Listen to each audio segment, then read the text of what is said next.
Hello, ladies. This has been a very busy month. It's also my birthday month, and I'm still celebrating. I'm just getting back from Birmingham, Alabama, where I spoke to a beautiful, smart, and talented group of young girls for the Young Women's Conference event. The cutest thing that was asked at the event was when a young lady asked me, "Are you always this confident and comfortable? Do you meditate? Or is this because you've been doing this for so long?" Maybe a little bit of both. But yes, I received some great Southern hospitality, amazing food. I was in the historic hotel that 42 was created in. And I was also across from the Civil Rights Museum. And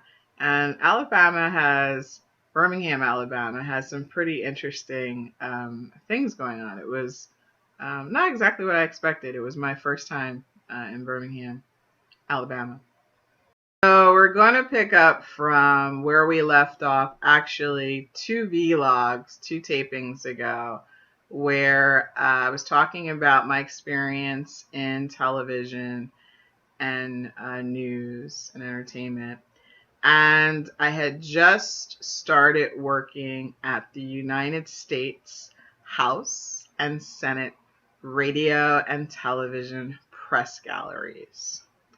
An absolutely amazing opportunity. I was probably about 20 when I started. And to give you a little bit of a perspective, it is an incredible feeling when your office is actually a national monument. You're walking into a building that has the finest marble from different countries, that there's paintings on the walls that tell the history of our nations, that within the walls is not 14, not 24, but amazing gold that we probably don't even make like that anymore. So it's definitely an amazing experience to have that as a place where you work. So needless to say, when you go and work other places or people start bragging about their office space, you kind of wonder to yourself, um, interesting. Yes, I have amazing stories that are part of history from working at the United States House and Senate radio, television, press galleries. And at some point, I actually still have, it was called The Hill. It was a newspaper, which I think now is online, that kind of gives you an update of all the Hill activities. And that will probably refresh my memory on some of the people that were on the Hill during the time I was there, and some of the topics, etc. But it was definitely just an incredible environment to work in. Uh, just to cut in a little bit, somebody had asked me, they're like, "Is this your life story on the vlog?" And no, it's not my life story on the vlog. It is kind of memories that I think will help and be important and kind of highlight aspects of some of my experiences. But this is the PG version, and the book, or books, shall I say, will probably proceed some of the things that you see here. Oh, the U.S. House and Senate radio and television press galleries. What is that? I actually was a moderator for a panel a couple years ago at the university, and it was about media, and I was moderating the panel. So for those of you who need a speaker or a panel person, you can reach out and talk to me. But I went into some of the highlights of the time that I spent on Capitol Hill. So the United States House and Senate radio, television, press galleries, I know that's a mouthful. So it is Congress. It is the white building that everybody mistakes for the White House with the TP, so to speak, or rotunda. That some people call it a TP for some reason, but it's really called the rotunda. And this is where the laws and debates and hearings and all kinds of things go on at the United States House and Senate Capitol building. So the radio and television press gallery, at that time they also had a newspaper gallery. I think there was one other media source. Now it's probably been extended. I think I went there to visit a couple of years ago, and they were getting into social media. But at the time that I was there, the radio and television press gallery hosted what was called basically your press liaisons. And my explanation for that is the press liaisons were the people that were over all of the press secretaries for every congressional leader, both House and Senate, in that group of Congress. I want to say it was the 105th, but I have to look at the book to be correct. And you're also in a unique position because you're also the press liaison for all of the major national and international media. So CNN, NBC, CBS, WTOP, NPR, these are the people that you're working with. And your job as a press liaison is to provide all the information about the activities, about the United States House and Senate, Capitol Hill. And they also is where when you see the big press conferences and a congressman comes out and speaks about something and there's a big press frenzy, that was part of our office. So I'll try to think of a couple highlights to share, but I'm sure I'm going to have plenty more as either I remember or start to go through some of my memorabilia from the time period. But the big news story during that time was with the Speaker of the House, which was Newt Gingrich, and I want to say it was $300,000 or $600,000 tax question. And that was an interesting position to be in because all the media wanted to know was when was he going to pay $300,000 in taxes or $600,000 in his taxes that were not paid. And you have the Speaker of the House trying to conduct business on Capitol Hill. And you essentially are the press liaison that's working with both the congressional leaders and also the media. So as I explained in one of my other tapes, on one side, you're saying to the press secretary of the Speaker of the House that there's a media stakeout around the corner of the Hart or the Senate building or wherever. And then on the other side, you're telling the press, well, Newt Gingrich will be at the Hart or the Senate building today. So it's a very unique position to be in. You have to be very quick on your feet. You have to understand government. I had a young lady earlier this year who just assumed that they could just pop up on Capitol Hill and start being a reporter on the Hill. I mean, yes, you can take your microphone and stand outside and pretend that you're at Capitol Hill, but there's actually a very sophisticated system in place for news reporters to cover Capitol Hill. So another very amazing historical story while I was at the U.S. House and Senate Radio, Television, Press Galleries was when Yasser Arafat came to Capitol Hill. And what was even more interesting was I was sent to the location where he was because there was a transition that had to take place in the rooms and media. And I actually ended up like practically bumping into him and what I believe were senators, not the House side, but I think there was a group of senators that had surrounded him and they were asking these questions.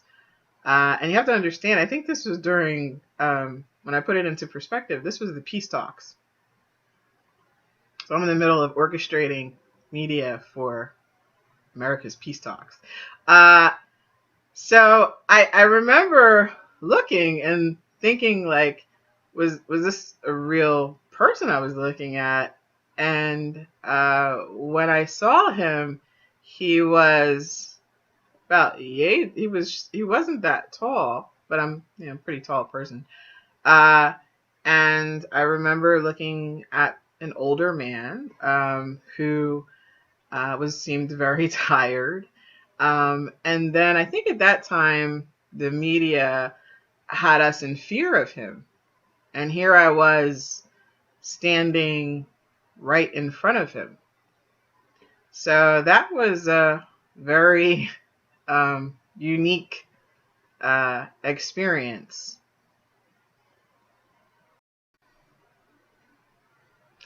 Another thing I like to highlight about working at the U.S. House and Senate Radio, Television, Press Galleries, I was on the House side, which I explained, I think, in an earlier tape, and the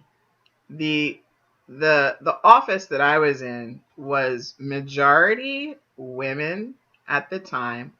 And the person who led the office was a woman, which was unique, I think, for that time period.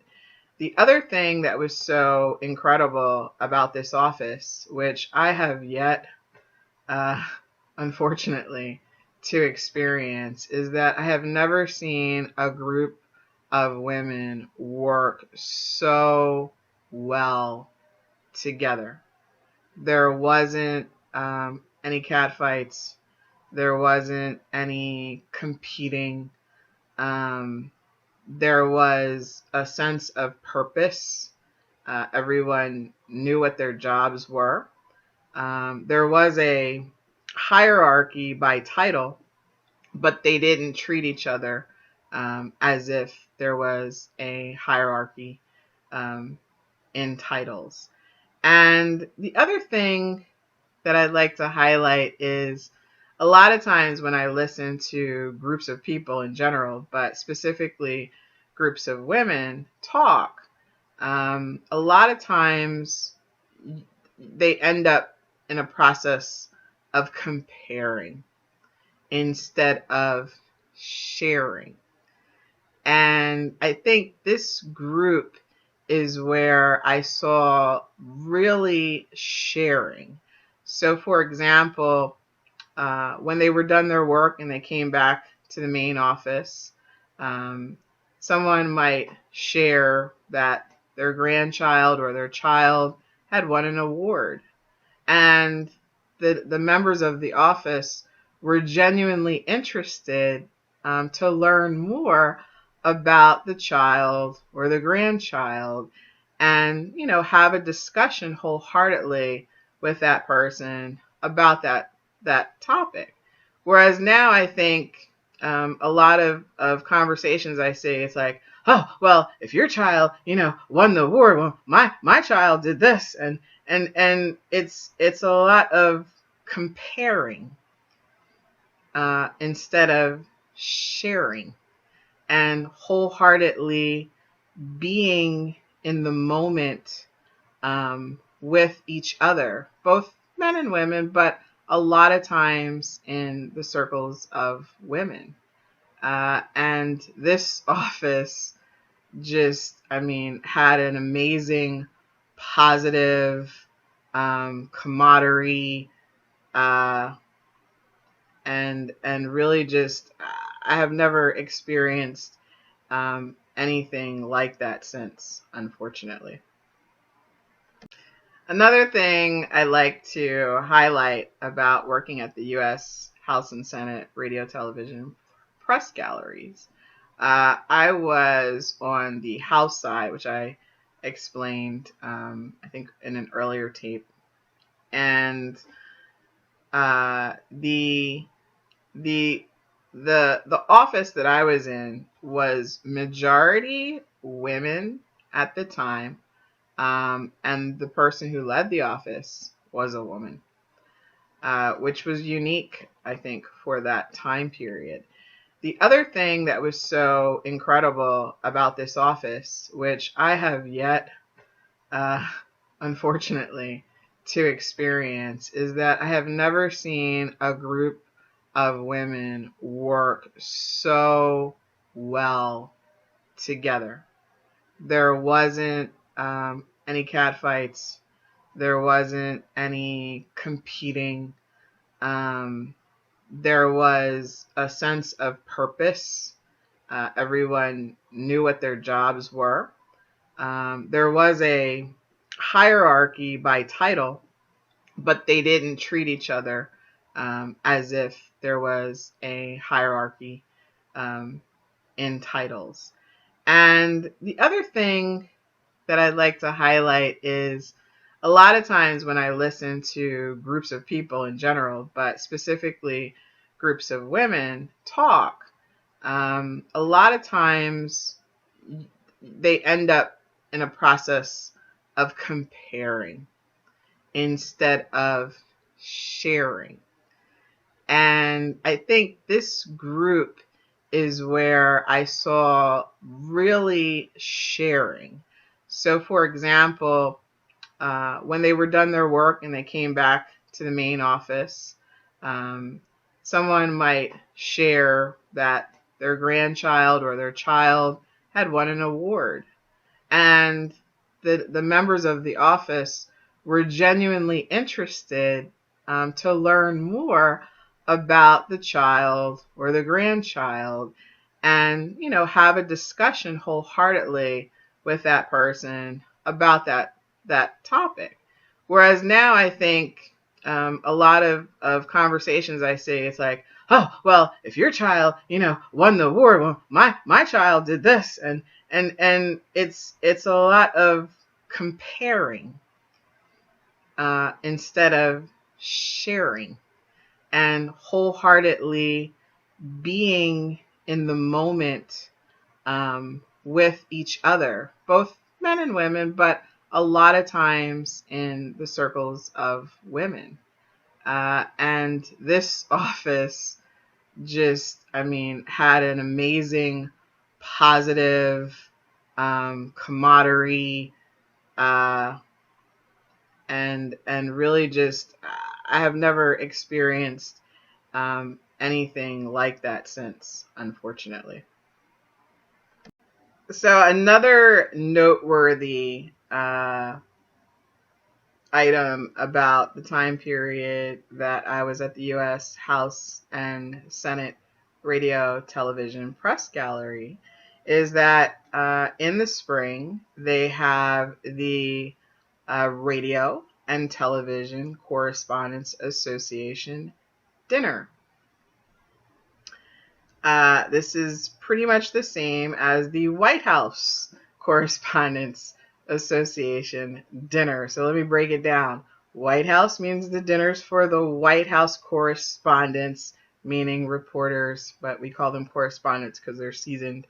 And then the House and Senate obviously have their own dinner gala for the President of the United States.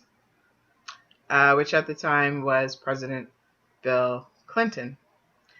And this event is probably the Oscars of journalism. Ooh, did I say Oscars? That's not a good word for this year.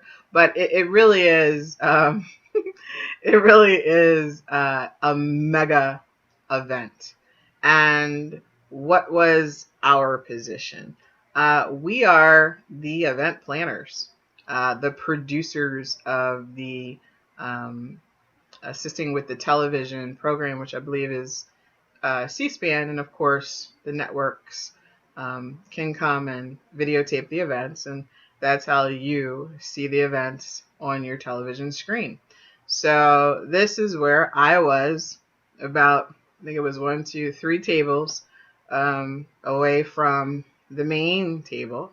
This is our event that we produce for the House and Senate for Congress in hosting the President of the United States of America. At that time, the journalists that I was meeting, and I was 20, so this was, I can't even express what I was feeling at the event. It was such a surge of energy and excitement and this little confusion going on at my head, because in one sense I was thinking, I can't believe I'm here. Tom Brokaw is over here. Dan Rather is over there. Peter Jennings is over here. Like every mega journalist that I had ever watched on television was at this event. Sam Donaldson, Ed Bradley, the list goes on and on and on. And of course, all of the congressional leaders from the House and the Senate side. And then you have all the mega correspondents that sit at the table. And your entertainment is the characters from Saturday Night Live, which I think we had Norm Donald. I have to check on that one. Who was the president's roaster, so to speak. They kind of roast the president of the United States of America at this event. And I just remember, like, part of me is, so excited you just want to burst and pop. And maybe students today allow themselves to burst and pop. But being in this kind of position, I had to maintain my professional composure and act like this was just an everyday happening. But, deep down inside, I really just wanted to pinch myself and scream and pop and do all kinds of things at the same time. At this event, the Radio Television Correspondents Association dinner gala, they also usually have their stars that come. And they were classic for having a very controversial celebrity come. So that year, the controversial celebrity was the owner of Hustler magazine, which was Larry Flint, I think his name was. Also because I think that was the year the movie came out. So I bumped into him. At that time, he was in a wheelchair with his 2 guests. So that was an interesting person to just bump into on your way to the table. You're kind of getting the magnitude of this event and some of the guests of the event that I and the colleagues were in charge of organizing, coordinating, planning, getting production ready for this C-SPAN international event, basically. So it's an interesting position to be in when you're getting like a phone call maybe, and this isn't necessarily the phone call that came in, but it could be a person like Steven Spielberg who might want to come to the event, but he's not on the guest list. Or maybe it's the Prime Minister of Ireland, who actually I did meet him as well that year, who might want to come to the event, and you don't have enough space. So it's an interesting position to be in, and it definitely was incredible training at 20 years old to be in that position. The other thing to note is that a lot of times although there isn't a lot of new reporters usually, the reporters, correspondents that I was working with have been on the Hill for 25, 30 years. I mean, this is like the journalist's dream job, is to be a correspondent on Capitol Hill or at the White House, those who are into politics and news specifically. So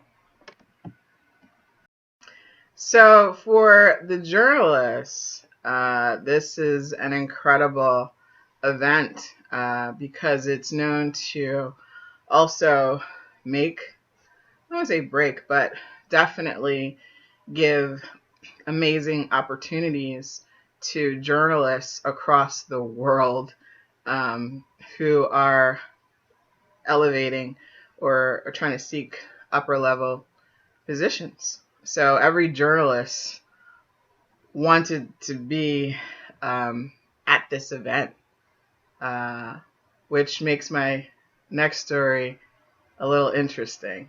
This is a perfect example of how instinctively women sometimes compete, compare, and try to even put two women kind of alongside of each other, so to speak. And in my opinion, the event person was kind of like, oh, you have an online show, and this person has been a local broadcaster. And I'm like, okay. I mean, I've met several broadcasters, obviously, and reporters in my lifetime.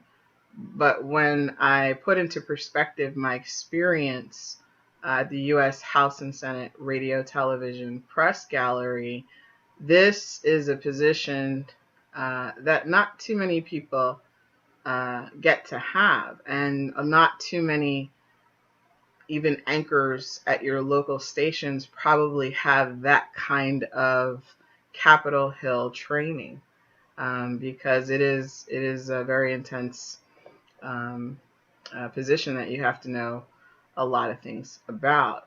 So I kind of felt like the person was being a little rude and disrespectful, and quite frankly ignorant as to what my background in media actually entailed.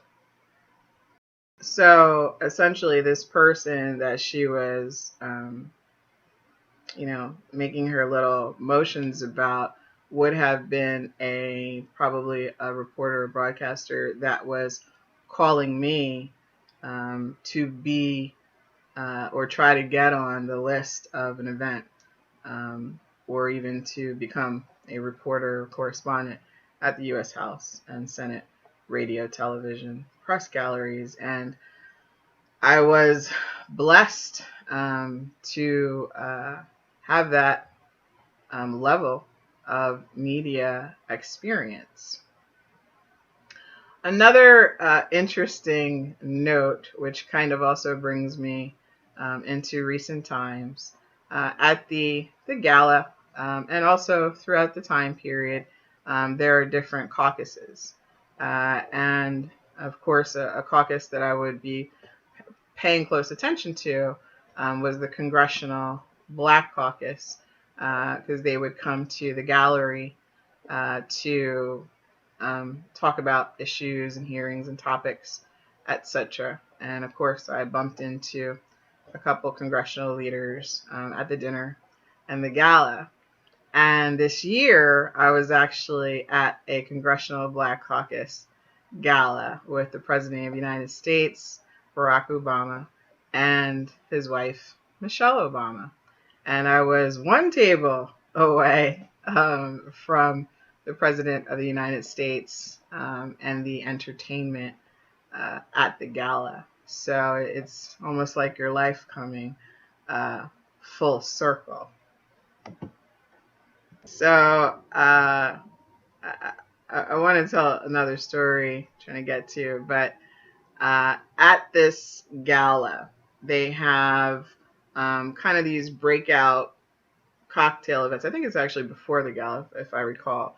And there's suites. And the suites are usually hosted by the different news networks, CNBC, CBS, NBC, etc.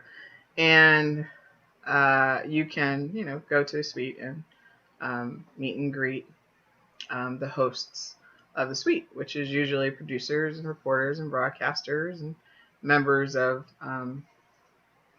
the event that go in and out of the suites. It's like a cocktail party.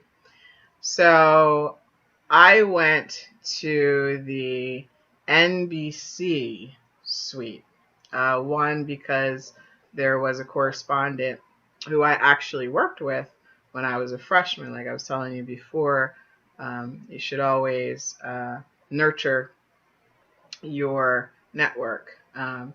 And also, I had just started sending out resumes because I knew kind of my time period was going to conclude on the Hill, and I was looking for work in news once again, striving for that goal of actually working in television news. And this was my opportunity to talk to people who were at the highest levels of network news. And I also have to be so grateful to the women that I was working with on Capitol Hill, because of the work that I was doing on Capitol Hill, made sure they did introductions to, I think, everyone. I think I was literally taken around to almost every news organization and broadcasters and so on and so forth. So back to the NBC suite.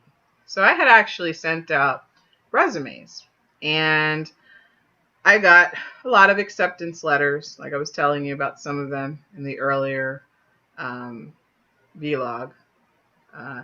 And I had gotten an odd letter from MSNBC. And at that time, MSNBC was kind of just being announced. It was a very new network.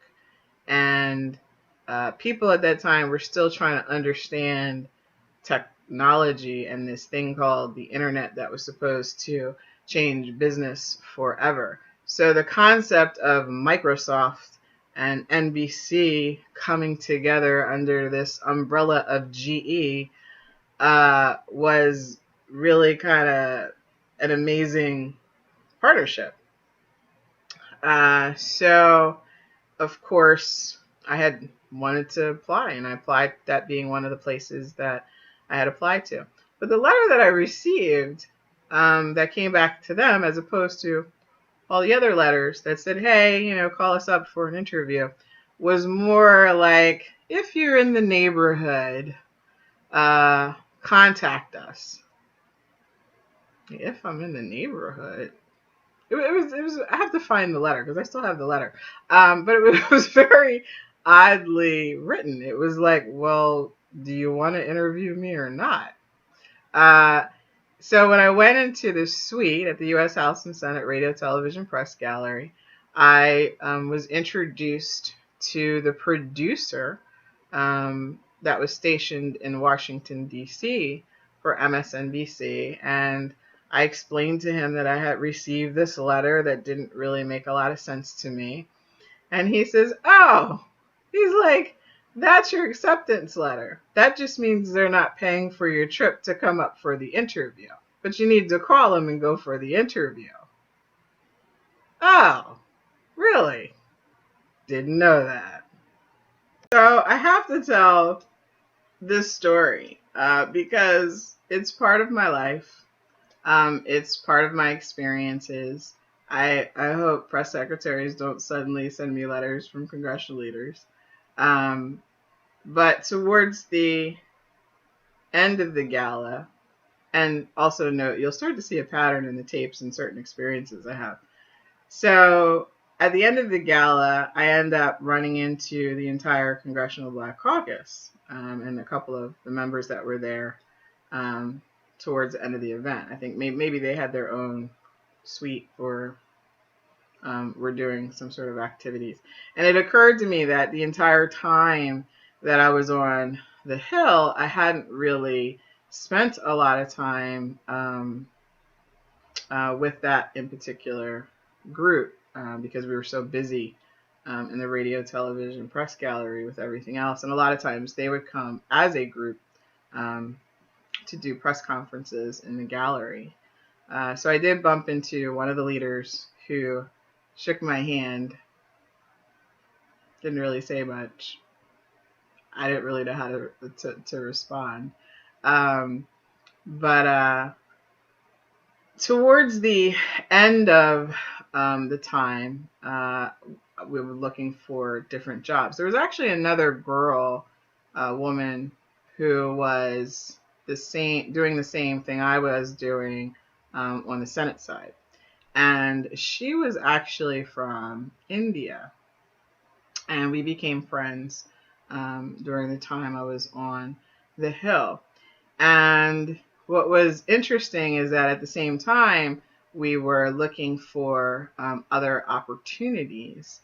And I had just came from the gala and had this amazing conversation with the producer of MSNBC.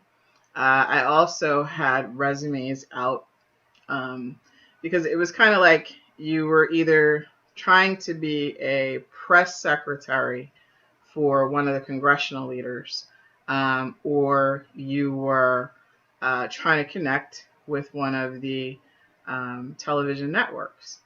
So this is kind of your focus for your next step. And I kind of looked at the press secretaries and kind of being youthful because there is a career tracking with that. But in my mind, I was thinking, okay, well, you become the press secretary, and I was already the press liaison, giving information to the press secretary, like they're over the press secretary. So isn't that going down instead of going up? And of course, I was very, very focused on television news and getting into a television news station. And at the time, MSNBC was not a very well-known station, but it seemed like an incredible opportunity.